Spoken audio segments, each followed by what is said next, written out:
Kia ora e te whānau. Welcome all.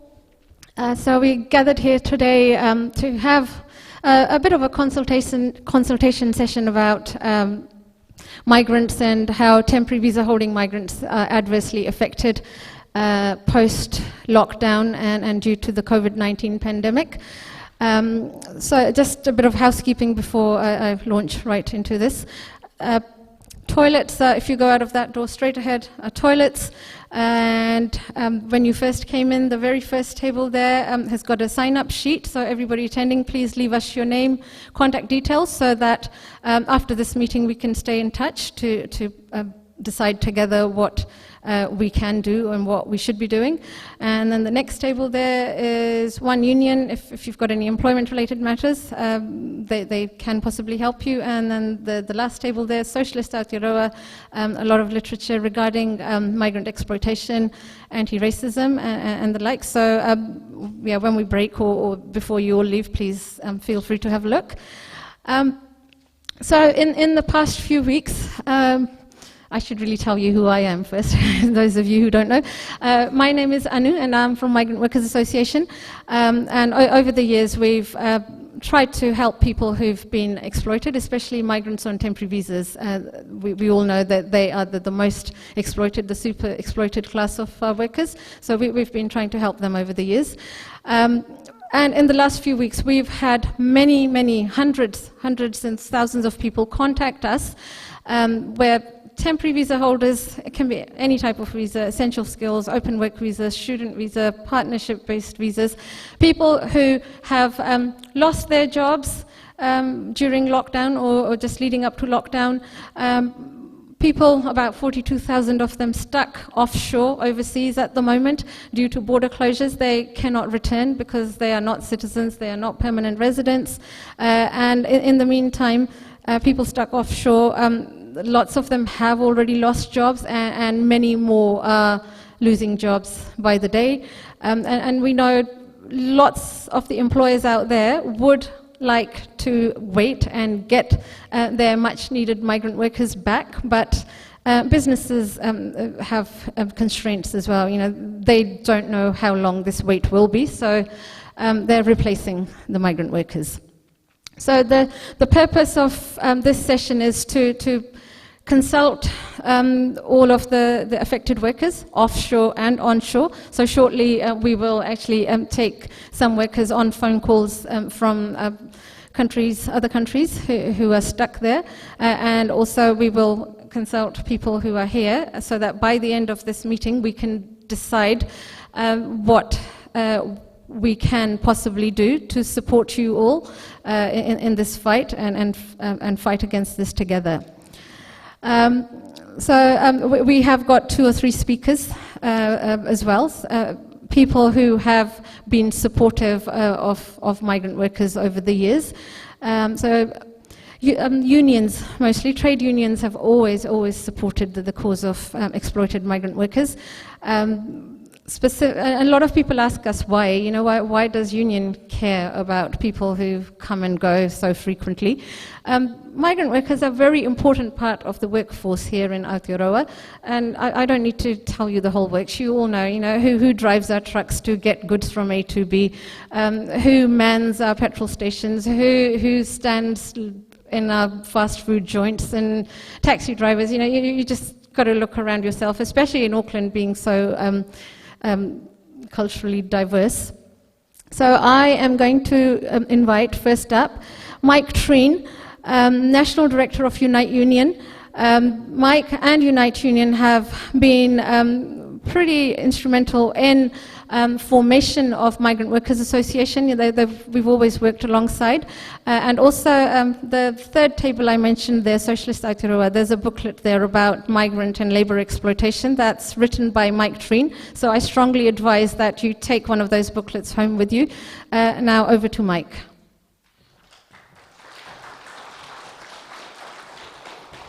The world has certainly changed for everybody. Politics has changed, economics has changed, the situation of the migrant workers has changed from when I wrote that booklet as well. and what we must do changes accordingly. New Zealand, over the last couple of decades, increasingly relied on a migrant workforce that was predominantly temporary visa holders, and to plug gaps, and I think deliberately use as a pressure to undermine wages and conditions where they could in the labour market by super exploiting the vulnerable position of these workers.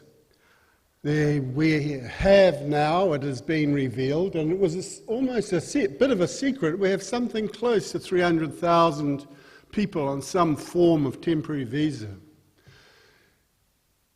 And being on temporary visas, often tied to particular employers, people are reluctant to stand up for their rights, and there are too many bosses too keen to take advantage of their power to drive down their rights and living conditions, and even paying less than minimum wages, rather than not even just paying minimum wages, but often less than minimum wages. It seems absurd that you would keep bringing more people in and recycling this layer of people and never allowing them to transition to permanent residency, because that's the system they created. It became harder and harder and harder to transition permanent residency. The points kept going up, the requirements kept going up, the arbitrariness of it kept going up, even though the promises were being made to them. You come here, you study here, you pay tens of thousands of dollars in fees, you work, you get the visas, you do the part-time, you jump through every hoop, and the hoops get more and more difficult to jump through. The hoops then become almost impossible, and they change the rules so that there are no objective criteria at all as to who gets allocated, and you can't appeal any decision that's made because there's no objective decision making. It's simply their judgment. It is they decide who's going to transition to permanent residency and who is not going to transition to permanent residency. And they keep this 300,000 people permanently churning over, permanently able to be exploited. And the brutal reality is this was deliberate. This was conscious. This was a policy of both major parties. This is their policy. And now we have a new situation. So the priority we were trying to put on, the priority before the COVID crisis, we were trying to create a campaign within the broader labour movement and political movement generally, that those people who have made New Zealand their home, those people who are normally resident here, those people whose children are born here, those people who have New Zealand partners, those people whose visas have been renewed again and again, up to 12 years in many cases, who have been proving that they're essential workers, year after year, visa after visa, they should be able to transition to permanent residence as of right. The more the better, in my view. The broader the category that we could win, the better. I think the situation has changed, however, a little bit now. Now we have a situation where we have a world of COVID and the chance of making this country, sort of keeping this country COVID-free, but the only way anyone is going to be able to keep this country COVID-free is by controlling the border. That's just a fact. So now they have a situation whereby they have everybody who's coming in has got a they've got 3,000 people that they're able to quarantine or look after. Well, actually, they can't look. You see, that's another thing, right? So setting up systems, even simple systems like this, a system of looking after 3,000 people, making sure they're tested, making sure that they're not sort of dancing around the countryside, that we don't have any public institutions that can do this. The entire state structure has been privatised, corporatised, turned into profit-making machines and pieces, and the state institutions have been degraded to such an extent that the only thing that they can do is hand out contracts to private institutions, essentially, to look after these people. They don't have we don't have a public health infrastructure strong enough to do a simple job like that. So the government's now handed that job over to the only national public infrastructure that we've got left that's not completely degraded and is luckily is not fighting a war at the moment. They've handed it over to the military. Well, luckily they don't fight wars very often, so that they're always there and should be available to be able to operate in some sort of national emergencies. But that's because they've degraded the public services, the health services, the public institutions that have existed in this country to such an extent that it's almost impossible to do anything in a way that's effective. And they had allowed our health system to degrade. We dodged a bullet. We had no equipment. We had no beds, intensive care beds. We didn't have any of this, and we dodged a bullet by the virus seemingly not being here. But keeping the virus out now means, and in the world it's raging, that we have to look after this 300,000 people who are in this country, who were invited here, who we got to pay the fees, who we got to do the jobs that nobody else wanted to do. And we have to look after them like they were our citizens, not like they're just some little bit of extra sort of garbage that's it's unfortunate we want to get rid of as soon as possible. No. We have a duty to look after these people like we would look after our citizens. They should have access to emergency benefits. They should have. Now, the government did do a couple of things right, I think, They did the wage subsidy and had it apply to everybody. They didn't differentiate. A lot of countries did. Even Australia, they didn't allow it to go to people on visas or even casual workers. Every worker could get it in New Zealand, and that was a good thing, and that was a benefit to many migrant workers. But not allowing migrant workers access to the emergency benefits if they have lost jobs in this circumstance is, I think, a disgrace. It is a racist and discriminatory thing to do. We brought them here, we took the fees, we took advantage of them, we exploited them. We have a responsibility, as a society, have a responsibility collectively to look after each other in this period of crisis, through to the end of this crisis. So the first duty is to those who are here, and the first duty, and treat them with dignity and respect and equality, and be able to access work and access education and access because we're not going to, we can't as a society send anybody home to a world that is simply for the foreseeable future a dangerous place to be. A world where many people could be being sent home to their deaths. And where people have come here in good faith and with the visas that they had struggled to obtain, and they should be able to stay and fulfill the conditions of those visas and get the support of the society if this society is no longer able to provide the jobs that we were able to do before. Because we can rebuild society together. Working people create all of the wealth in this society. Working people are the resource, and we need to get working people working. And the government can lead on that. We don't have to rely on private enterprise for that purpose. So the final thing I want to address is the issue of de facto we have this bottleneck that is being created with pluses and minuses associated with it, right? if we're going to keep this country COVID-free, then we do have to quarantine everybody who's coming back. Inevitably, the government is going to prioritise New Zealand citizens. And the Minister of Immigration gave an interesting interview last week, which I don't think has been given the attention it sort of deserves, because he did a number of things which helped me at least understand what's happening. So he says 3,000 people in supervision. It's 3,000 means we can admit 250 a day.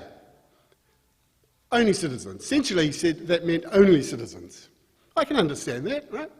He said, we just made the decision to allow partners and children of permanent residents and citizens who weren't permanent residents and citizens to join that list that were coming in. Good, that's a good humanitarian thing to do. Yeah. Partners and children, that's good. And then he said something interesting. He said, overseas there are now, they estimate, 10,000 people who were ordinarily resident in New Zealand, and they will be the next group that we admit back through this bottleneck, right?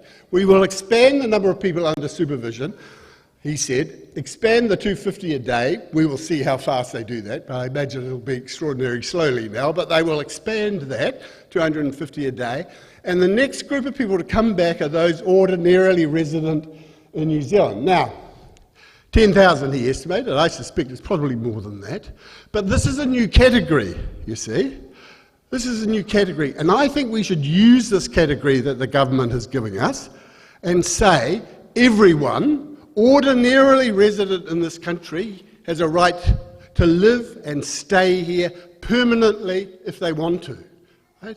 Everybody who's been renewing their visas, everybody who's that they are now ordinarily resident in New Zealand and should be given the full rights of residency and citizen and the ability to transition to citizenship like any other people if they desire it. We should, if they can create a category of ordinarily resident, allowing those people to come back to New Zealand, as they should, then they can do a category of ordinarily resident to transition to permanent residency if you're here already, and then we can use that to chip the thing a little bit wider as the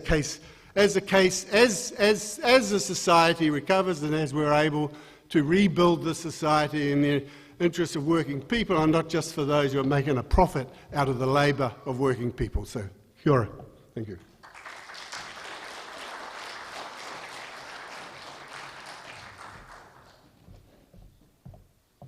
Kia ora, Mike. It's interesting that you mentioned Ian Lees-Galloway. The Minister and Priyanka Radhakrishnan, Labour List MP of Indian origin, they were both invited to today's meeting. And I was going to say we've not had confirmation of their attendance. We've not even had acknowledgement of our invitation. So that kind of tells you where the government's head is at.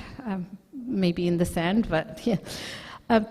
So we're going to have a couple more speakers interspersed with our offshore migrants and migrants here, affected migrants here present in the hall. So we will shortly go to phone calls to our offshore people. But I just want to make sure, have we got Peter Garrick with us? Thank you, Peter. So we'll take a few calls and then we'll have Peter as our speaker.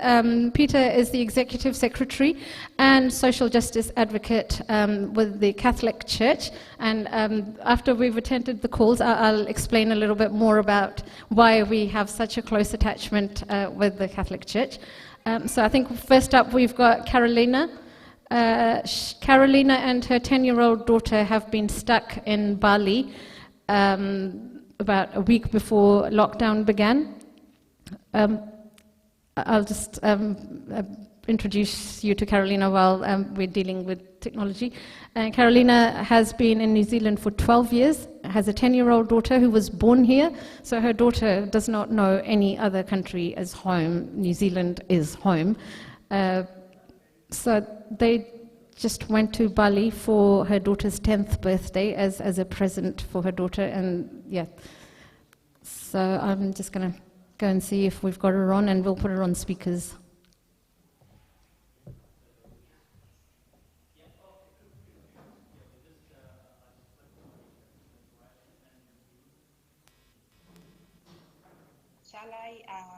Shall I disconnect from the Facebook? Maybe, yeah, for the echo. Okay, yes.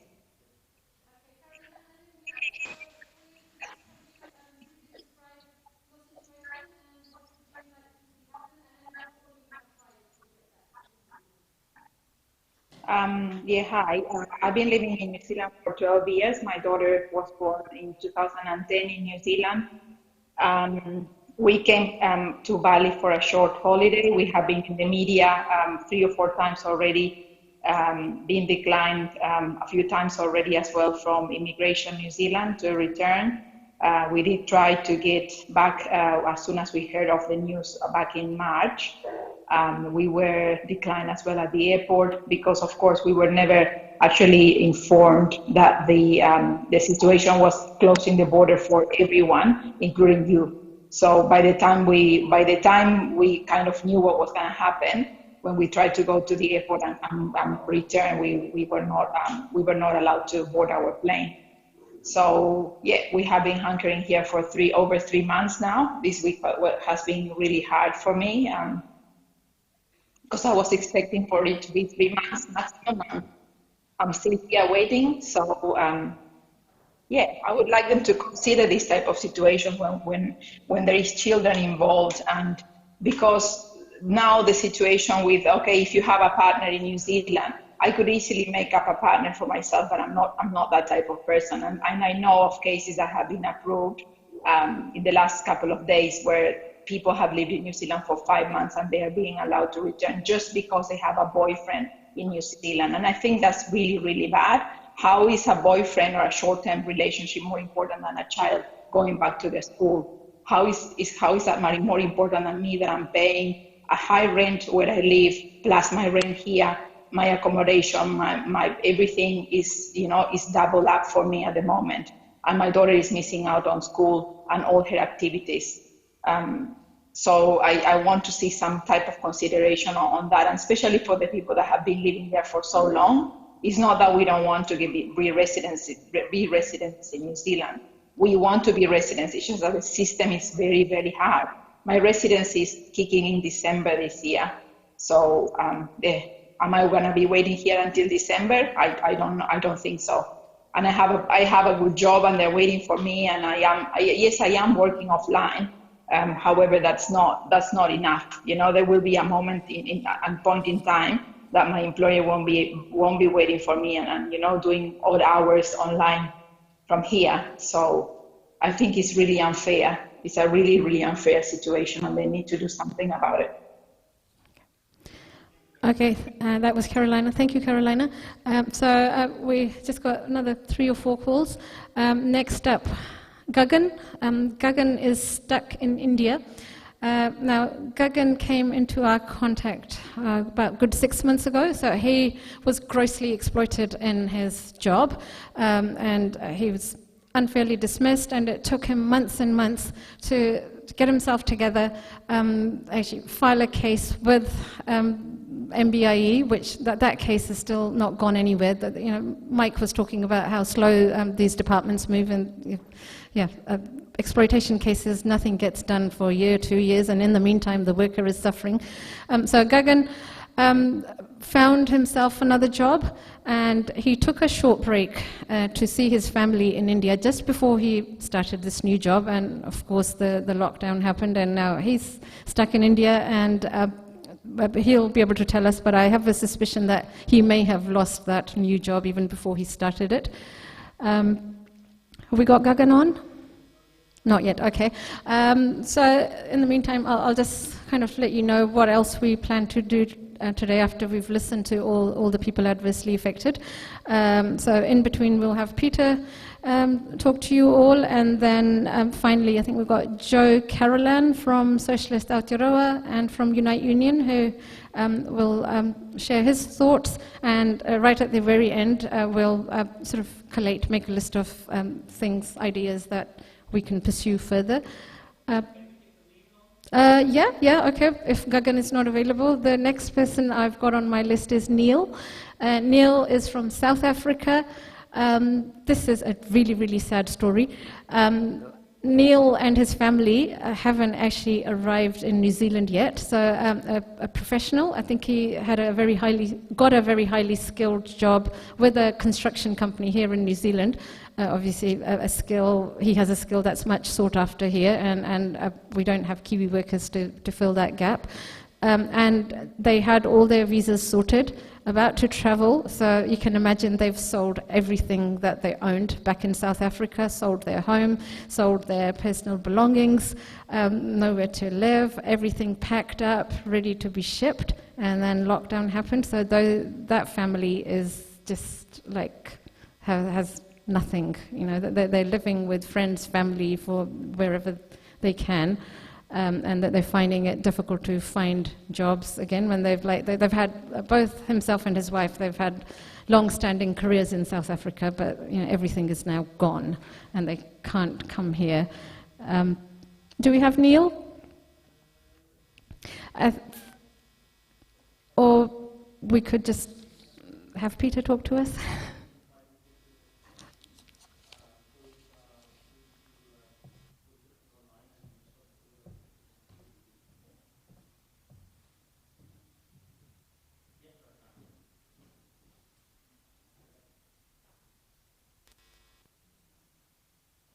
Right.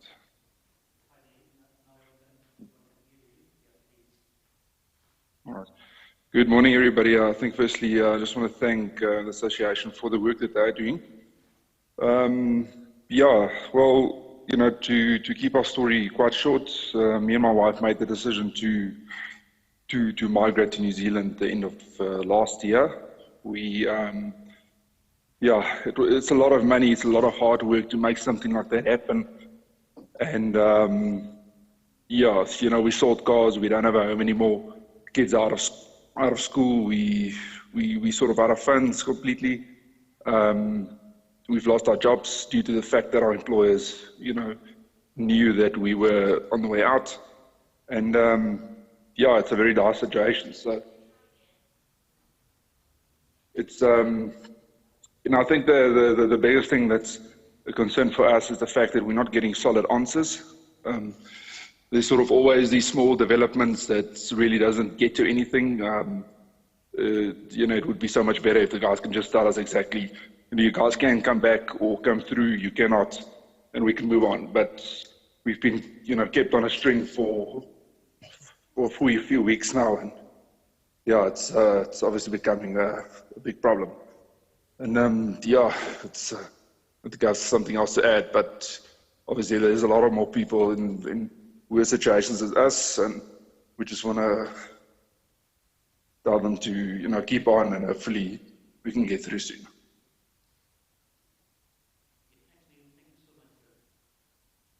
All right, thanks, bye.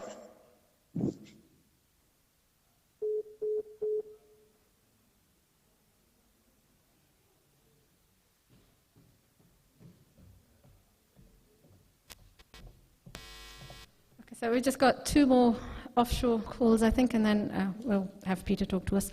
Next one is Zenith. She is stuck in India. Zenith with her husband and I think 6-year-old daughter, they just went back to India to meet their family. Now, Zenith, again, very highly skilled worker. I mean, to me, all workers are equal, but because this government wants quality migrants, that's why I keep stressing the fact, these are the highly skilled quality migrants that you want so much, and now, you can't be bothered to help them to come back, or even give them some sort of time frame that, we will bring you back by this time, or what have you. So that's why I keep reiterating. Otherwise, in my dictionary, we're all equal as workers and human beings. So Zenith came here as a student, and I think she has either a level 8 or a level 9 qualification from New Zealand related to health sector, and she works with the Canterbury District Health Board as one of their administrators, so an essential worker during lockdown. She applied to get exception to travel time and time again. She was rejected. Even the district health board supported her exception that we need Zenith back to be doing this work in this lockdown. She's an essential worker. So she was rejected several times. From the way she communicates with me, very, very articulate. Do we have Zenith or should we?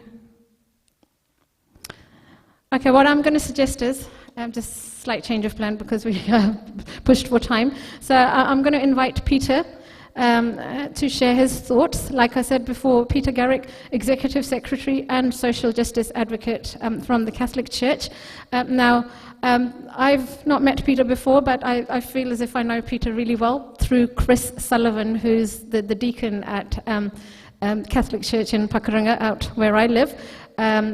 Chris is also the acting chair for Justice and Peace Commission at the church, and Catholics have always been very, very supportive of any campaigns we have run to support our migrant workers. The classic example that you might actually remember, the Indian international students who were deported about 3 years ago, and we have one of them here. I don't want to embarrass him, so thank you, Manoj, for coming along to support the others, even though you had a pretty tough time. They were at the Unitarian Church in Sanctuary for 2 weeks. So the Catholics were very, very supportive at that time, along with a lot of other organizations. And I know they are working hard. They've made several submissions. They've written to Carmel Sepuloni, the minister at MSD, asking for the emergency benefits to be extended to migrant workers. And they're also holding special prayers tomorrow to mark the World Refugee Day. So Peter, please.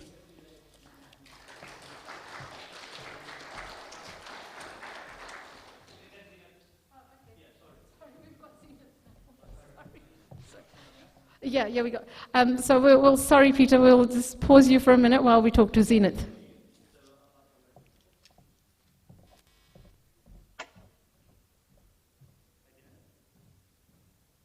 Hi.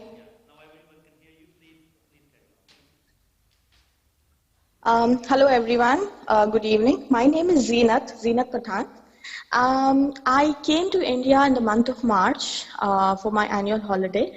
I worked with one of the DHB in Christchurch, and my mom was really critically ill, and it was like 2.5 years I had not seen her. And I was actually very afraid that something might happen to her, and thus I took the decision to travel to India in March along with my family. That includes my husband and my 6-year-old daughter. Now, from that time on, I am stranded here in India, and I am an open work visa holder. Right now, my situation is very critical because I do not have my own accommodation here. In fact, when I left for New Zealand, I had winded up all my life. So New Zealand is my primary place of residence. I have been going through lots of financial issues here because my source of income has gone zero. My husband has lost his job. My job, I'm currently on unpaid leave, but I have not been getting any wage subsidy because I work for the healthcare industry. And the source of income for the past 3 months has been zero. It has been really very traumatizing for my daughter as well because she misses her school, her friends, her life back in New Zealand. And I do not have any answer as to when we will be able to go back, because right now we are not getting any feedback from the immigration. I have applied for exception multiple times on humanitarian grounds, but unfortunately it has always been rejected by the immigration. So right now we all are very stressed as to the way situation is happening around the world. I do understand that this is a pandemic, but then we need an outcome because we have legal rights to work in New Zealand, to stay in New Zealand. Now our entire life, our house, our belongings, in fact, all my original certificates are also in my New Zealand home. And even if I try to search for a job here, I wouldn't be able to get anything.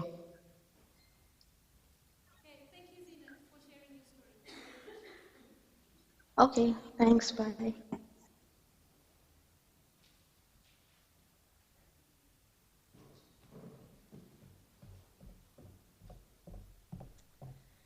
Okay, I think we've got a couple more calls, but I will let Peter share his thoughts with you, and then we'll do the rest of the calls and then open the floor for you all. Thank you, Peter.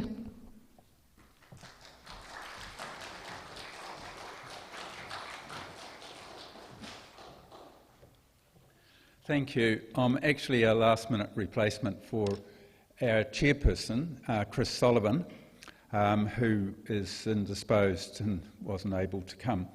So if this is a little bit disjointed, please forgive me. The issue of migrant exploitation has been, for some time, been a matter of concern to the Justice and Peace Commission of the Catholic Diocese of Auckland. In particular, we raised the issue directly in our 27th of November 2018 letter to Honourable Ian Lees-Galloway, Minister of Immigration and Minister of Workplace Relations and Safety, who in his letter of the 28th of January last year indicated he was initiating a review on this matter. In our subsequent submission to the MB consultation in November 2019, we mentioned we are very concerned at instances of exploitation of migrant workers and students in New Zealand. We ask that real and constructive moves are made to urgently address, in particular, the plight of migrant building workers, often from the Philippines, brought here for the building industry. We then went on to say, low and exploitative pay, often below the going rate, despite many workers having many years of building experience, is a matter of continuing concern. Recent research by Catriona McLennan from Auckland University of Technology found that most migrant building workers experienced pay discrimination. Some respondents to Ms. McLennan's research said their employers did not want to assist them with placing their immigration status on a more secure footing, as they thought this would mean they'd have to pay the worker more. We question whether it is fair to bring migrant workers here on temporary work visas without the same residency provisions as other migrants, for example, the business immigration schemes. In particular, we question the whole idea of bonding employees to a particular employee, which is a recipe for exploitation. Removing this restriction would, we believe, have an immediate effect on preventing some of the worst cases of exploitation and provide a much more conducive environment for employees to report any remaining ones. We believe there needs to be a publicly funded program to provide information to all migrant workers as to their rights as workers and appropriate rates of pay. And we support the proposal for an MB-dedicated migrant exploitation 0800 phone line and online reporting, and MB specialist migrant worker focused staff. We're in favour of a bridging type of visa or other options which enable workers to report exploitative working conditions without fear of losing their job or immigration status. Exploitation of migrant workers can, of course, go beyond direct employment conditions such as pay and hours of work and extend to indirect conditions such as the cost of accommodation and transport arranged by the employer. As a society, we must put in place the necessary measures to make sure all workers are paid decent wages and are treated fairly. We must end the exploitation of migrant workers, which is an abuse and also detrimental to the conditions of all workers, of good and responsible employers, of the building industry and of society as a whole. In our letter to Prime Minister Jacinda Ardern on the 20th of April this year, we wrote, "We ask the government to offer an unconditional amnesty to New Zealand's overstayers while our borders are closed, so that they can receive the full range of support during the crisis. We also ask that once New Zealand's borders are reopened and international travel is again possible, that the government establishes an amnesty subject to defined criteria which would allow overstayers to either regularise their employment status or otherwise be repatriated home. And in a follow-up letter to the Prime Minister last month, we wrote, you'll recall that on the 20th of April, we wrote to you urging the government to institute a blanket amnesty for overstayers to allow them to access the full range of government support during the current crisis. While we await a reply from you on that recommendation, we now write to you asking that your government, which has shown such exemplary leadership during the COVID-19 emergency, also turn your attention to the plight of many migrant workers who while here legally, have been unable to go home and have no work or financial support.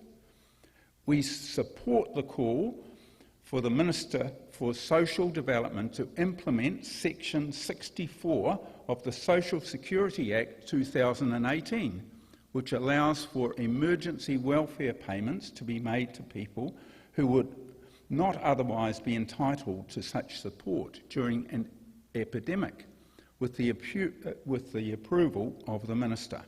We also note that Section 64 allows for payments to be extended after the pandemic for any period the Minister thinks reasonable. Now, in Catholic parishes tomorrow, we have a day of prayer for refugees and migrants. And there's a statement here from the New Zealand Catholic bishops, which will be read in all Catholic parishes or in their newsletter. And it says, Pope Francis challenges us not to look the other way, but to recognise our migrant brothers and sisters who are experiencing exploitation. Migrants and refugees are part of our community, but they may not always be seen or heard. This theme is particularly topical given the challenges of the COVID-19 pandemic, with migrant communities among the most vulnerable to the impacts. And in conclusion, I would like to say, all of us, to a greater or lesser extent, are migrants and refugees. We are us. We stand together to support our sisters and brothers, particularly those most vulnerable to exploitation. When any of us are exploited, all of us are exploited. Thank you.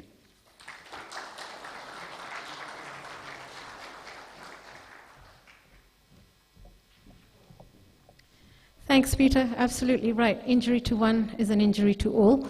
Next up, I believe we have Gagan from India on call with us, and then we'll just have one more call after that, and then you will get a chance to share your thoughts with us.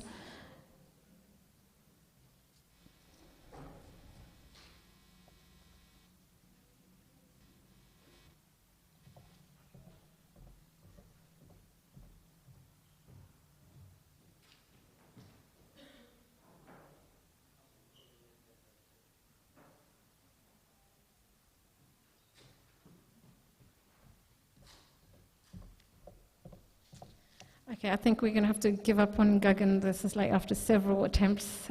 He keeps calling back and we can't get him. And anyway. Last caller, Alexander, who is not offshore. He is here in New Zealand, in South Island, Canterbury, I believe. Alexander is from Russia, about my age, 50-something. So he's been in New Zealand 5 years, I believe, with his wife. His wife is an early childhood teacher. Alexander himself works in, I think, the construction industry, and they've both lost their work, I believe. And when you're kind of my age, there's not that many options left for you, so it's even more difficult for us old ones to find work. So Alexander will be sharing his story with us.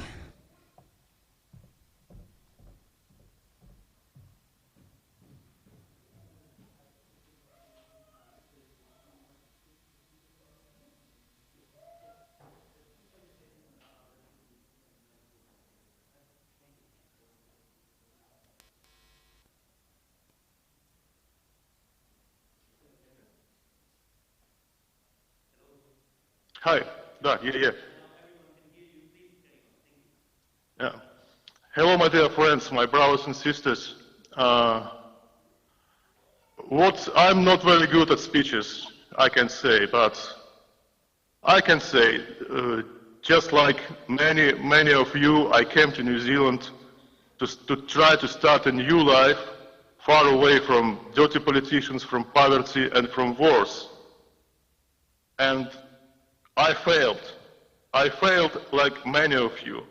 Although I worked very hard like many of you, and I contributed a lot, and contributed all my life into New Zealand society, but nevertheless, I failed despite working very hard. Like many of you, I came to New Zealand 6 years ago, and I didn't know at the moment. I was promised that I will get residence as a reward for my hard work, but I didn't know at this moment that the immigration rules would be tightened that much. What I want to say now, I would like to take an advantage and to refer to Mrs. Jacinda Ardern and to Mr. Ian Lee Holloway, Minister of Immigration. Dear Jacinda, a lot of people all around the world admire you. They call you Golden Heart. They call you the Queen of Compassion. I remember you coming to Christchurch after the terroristic attack. I remember you giving hugs to victims of the terroristic attack. Why don't you come and want to give us a hug? Because we are victims, but we are victims of your immigration policy. Why there are dozens of thousands of people who lived for years in New Zealand, and now these people just struggling for their lives. Why do you ignore these people? Why do you keep the silence? And another word for Mr. Lee Holloway, Minister of Immigration. Dear Mr. Ian Lee Holloway, what I would like to tell you, if we migrants don't need it here in New Zealand, just tell us, go home. There are a lot of people who are suffering, waiting for their skilled migrant applications for 1 year, even for 2 years, and their future is totally uncertain. Please stop torturing people. Just say us. If we don't need it, say us. Go home. And we will go. And just think what will be the economy of New Zealand in a year or two. Who will be working here? And please, I would like to ask you, Mr. Lee Holloway, please stop bringing new slaves. You don't need immigrants, okay, we will go. But please stop bringing new slaves. What I can say more? Probably nothing, because I just want to wish you luck, my dear brothers and sisters, and please stay still and don't give up. Goodbye. Okay, thank you.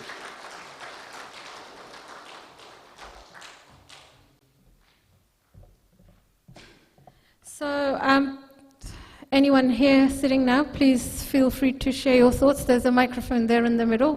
Come up and introduce yourselves, what your situation is.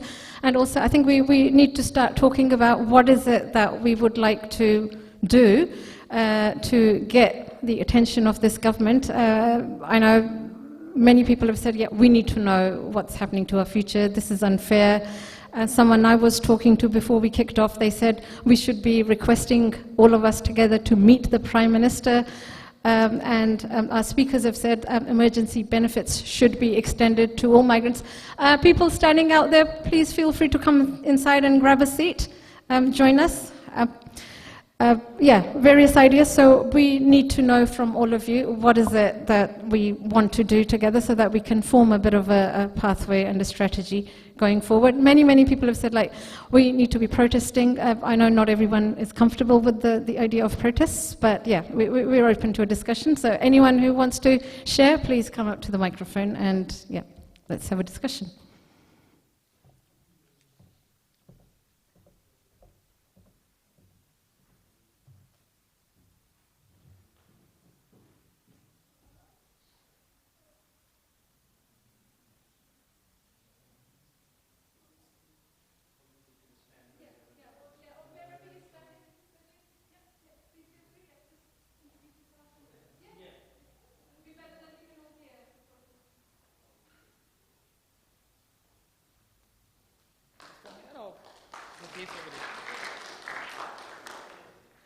Good evening.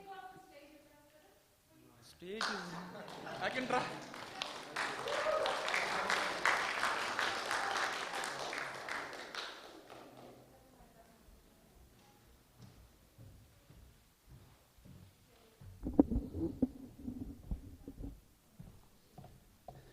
Good evening, everyone. First of all, I would like to say I'm not a good speaker, so just try. I will try my best. Okay. So I'm a little bit nervous as well, but so today is the day when I'm very happy, because today is the day when I came in New Zealand. So in 2009, I came in New Zealand, and it's 11 years since I'm here. So I'm well settled here, I'm a citizen here, not an issue. Nobody is stuck in India, every family is here, not an issue. But I just came to support you, okay? So I just finished my job, and so straightforward from the job, so I come here to support you. So because I can feel the pain, because I was an immigrant as well, so I was on work visa, so I can feel the pain of the work visa holders, you know. So, and the family members who are stuck in India, so some, like, husband is stuck in India, and the children is stuck in India, and wife is here, and the vice versa. So it's really painful, and I just sympathize with you, and I'm with you as well. And so what we can do, protest to the government, so at least they can allow the work visa holders to come in this country. That's all. That's I need to say, and because they have no job in India, and the situation in India is getting, like, I'm from India, so I can say about India as well. So the situation is going, like, it's not good in India as well. So I feel that everyone who is stuck in their country, the work visa holders, they should be allowed to come in this country, so they can work and they can spend time with their family. So that's all I want to say. Thank you very much. And sorry if I said something wrong.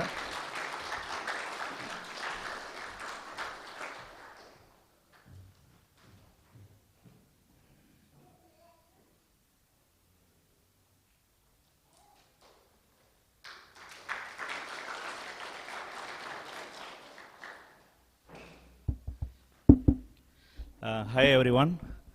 I'm here behalf of everyone.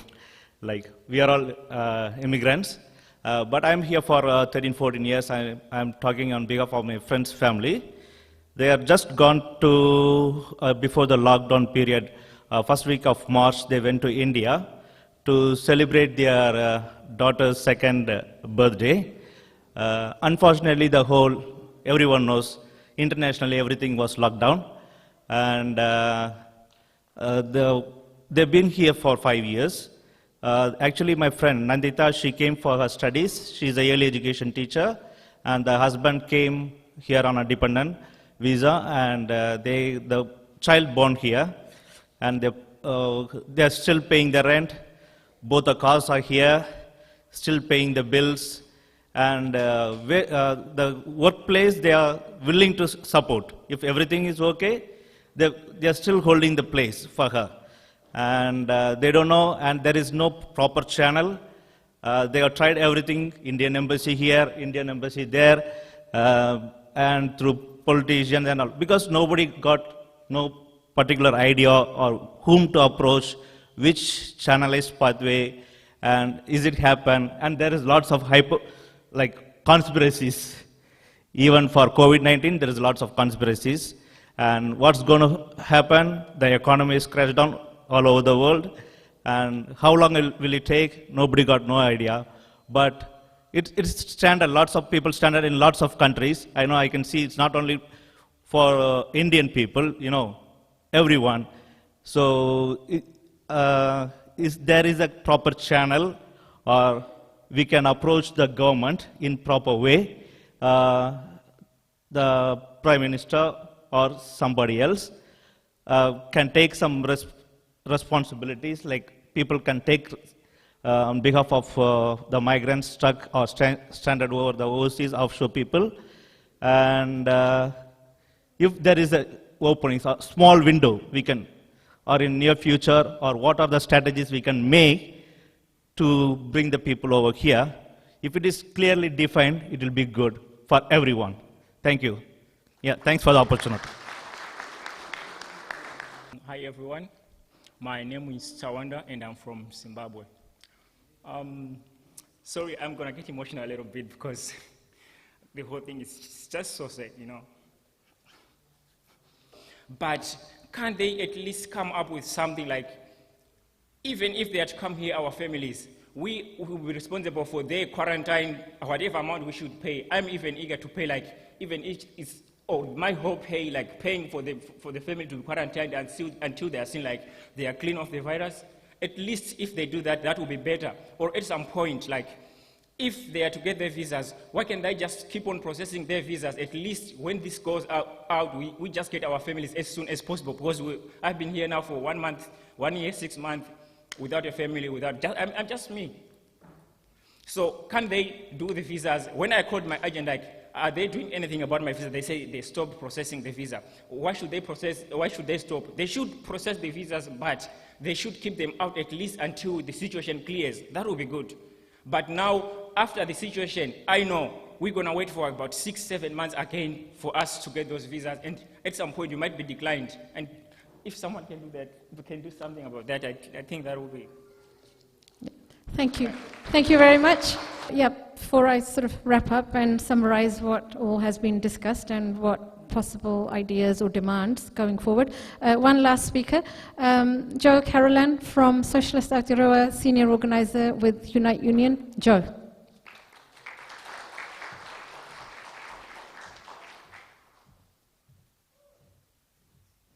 Secure everybody. I'll just ask two people to come up behind me, not to speak, but Tiffany and Sultan, if you come up. Tiffany, yeah? I'm the union organizer down in Sky City, and people ask, why are unions here? Why unions support migrant workers, right? Because workers are workers, yeah? Everybody here has to work to pay rent, to pay food, to have a life, yeah? And for the last 12 weeks during the lockdown or whatever, we were a team of 5 million. You remember that? You remember we were uniting to defeat the virus. And we did that together, all of us in this room. We did that together, right? And what's happened to that? What's happened to that? Unite. See that word there? Unite. People stick together, stand together against the virus, right? And be kind. Do you remember that? Be kind and be strong. I see people here with children. I see people crying. I see people of all different cultures crying. How's that kind? That's not kind. And this government at the minute is being feted across the world for being successful and being compassionate and being a great beacon in the world when we have leaders like the likes of Trump or Boris in England, who are dividing societies and who can't handle the disease and are getting people sick. And we're getting so divided in America, people are rising up and they're saying Black Lives Matter.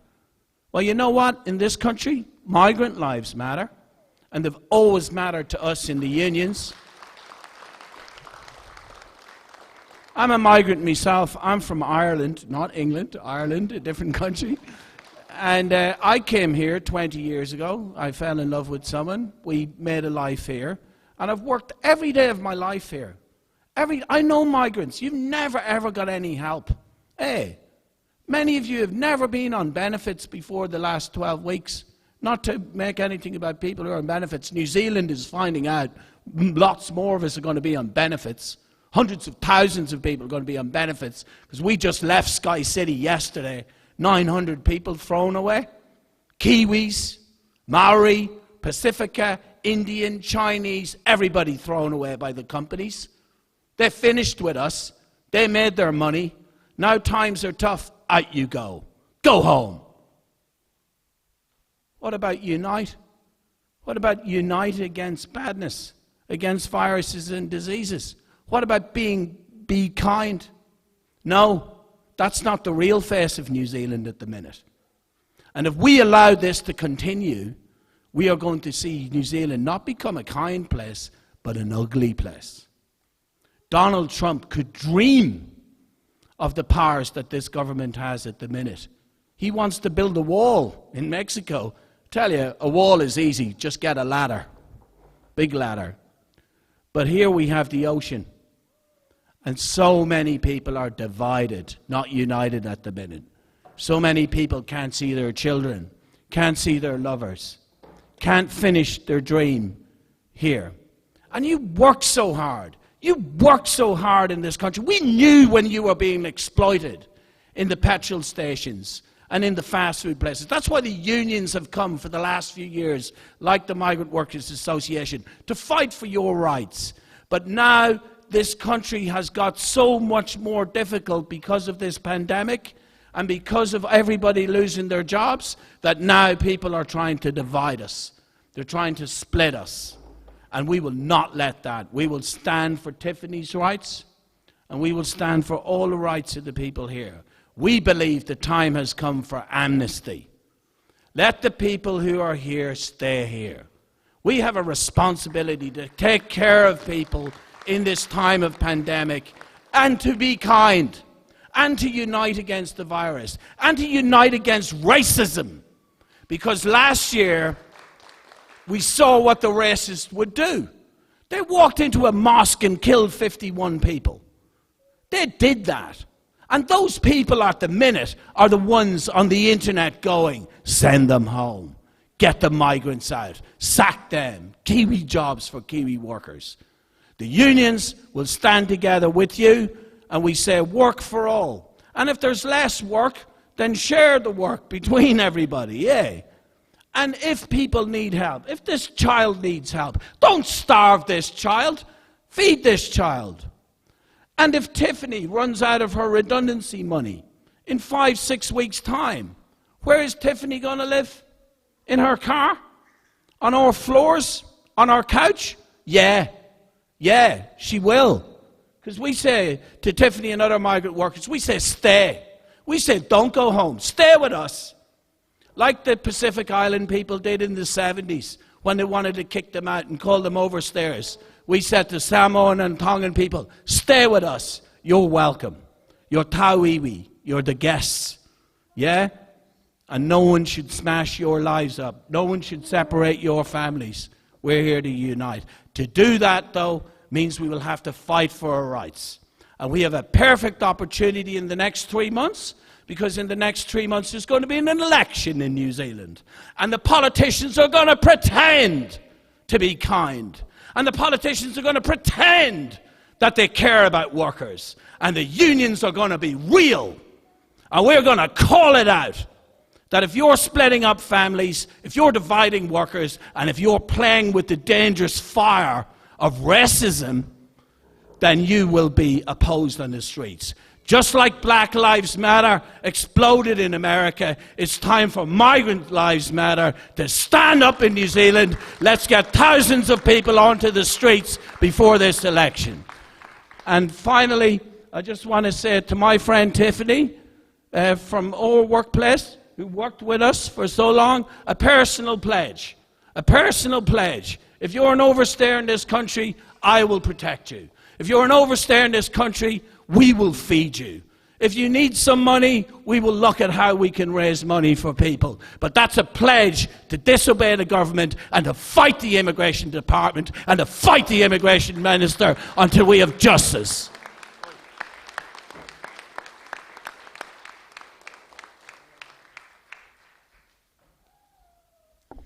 Thank you, Joe. Absolutely right. I should have mentioned it earlier. Sky City lost hundreds and hundreds of workers, and about 60 of those workers are visas attached to Sky City as an employer. So I think Tiffany is one of them. And also we had a South Korean migrant worker who was made redundant from Sky City, and then days later she found out her father had passed away in Korea. So Migrant Workers Association and many kind people got together and we fundraised for her. So I think she's able to go home soon, right, Lucy? To her family and possibly to, I don't know about the funeral arrangements, but yeah, so absolutely right. We need to unite against this. You will have all seen Black Lives Matter video footage and how that's all come about. There's nothing to stop us from uniting. And today's meeting, well, we've had about, 80, 100 people. If we're going to unite, we're going to need a lot more people than that. We will have to be in our thousands, tens of thousands. There are 350,000 people on temporary visas in New Zealand. Okay, given 42,000 are stuck offshore, about 300,000 of us are still here. So yeah, we need to be out in large numbers. So I'll just go through some of the ideas that I've noted, and then if you haven't already signed up on the first table there, just with your contact details and your name, please do so before you leave, and we will stay connected with you.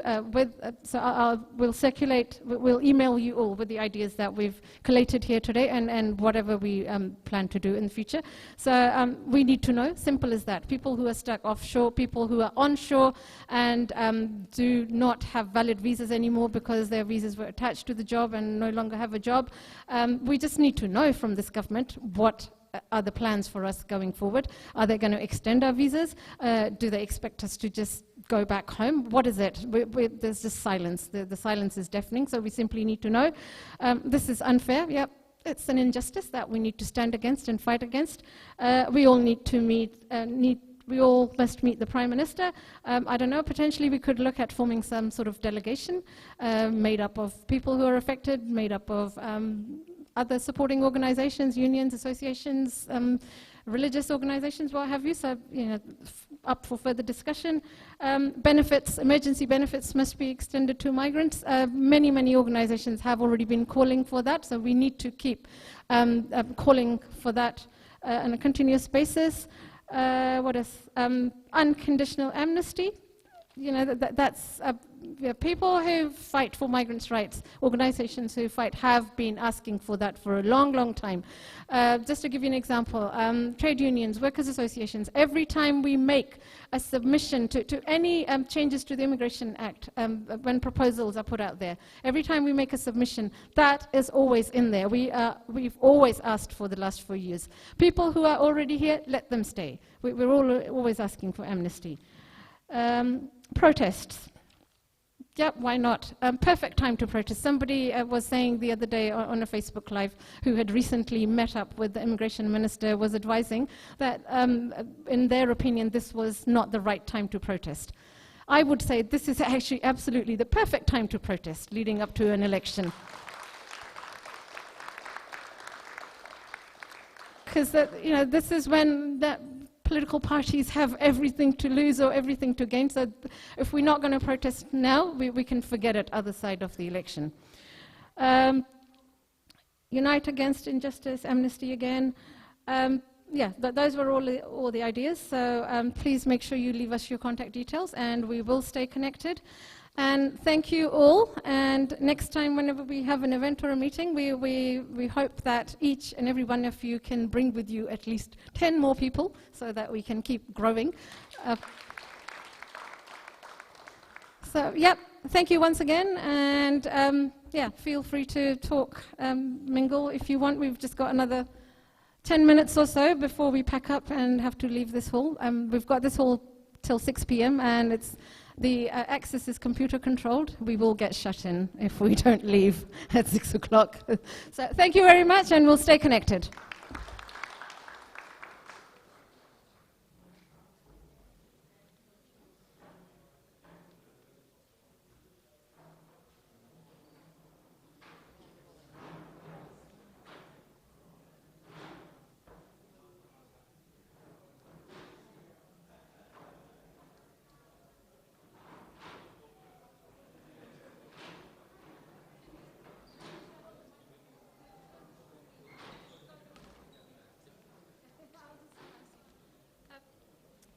We have one of our migrant workers who wants to share their thoughts with you, so please just bear with us for 2 more minutes. Go, Umesh. Thank you, guys. Sorry. I'll just take 2 minutes. I just wanted to represent one of the causes that I fall into. Not directly. I'm not directly affected by COVID. Luckily, thanks to the Almighty, I got my job just before the COVID crisis, the lockdown happened. I came to New Zealand last year as a student on a student visa. I studied here for 8 months, and you know, the international students, we have to pay fees which is 3 times more than what a citizen or a permanent resident would have to pay. And once I entered the job market, and even though I had the skill set that I gained and from this world-class education, the so-called, that's how it's been marketed outside, if you're not aware. So being graduating from that world-class institute and getting that degree, and going into the job market, that's where I found there was a basic, a fundamental discrimination that existed. So a lot of jobs that come through on the open, the recruitment portals like Seek and Indeed and whatever it is, they always have this underlying criteria at that bottom, which says that you're only eligible to apply if you're a permanent resident or a citizen. I'm not sure how many of you guys would have experienced that, but personally I have. Not just once, not just twice, and I just wanted, because that we are together now, union is supporting us, this is something that's fundamentally wrong. Even though I just managed to get my job, and that was from one big corporation which has so many systems and procedures in place, so I finally felt that I was evaluated in a fair way, but considering the fact that 85% of the economy here is driven by the small and the medium scale businesses, they are not really unaware. They are not really aware of the fact that a post-study work visa or a temporary work visa that you get after graduating or after investing so much into education and in your time in this country, you still be branded as you're not a citizen or a permanent resident. So this is something I felt is existing. Doesn't matter if it is the COVID situation. It really makes it even tougher now because for us, it wasn't fair at all in the first place before the lockdown itself. So that's something I just wanted to represent, and thank you very much.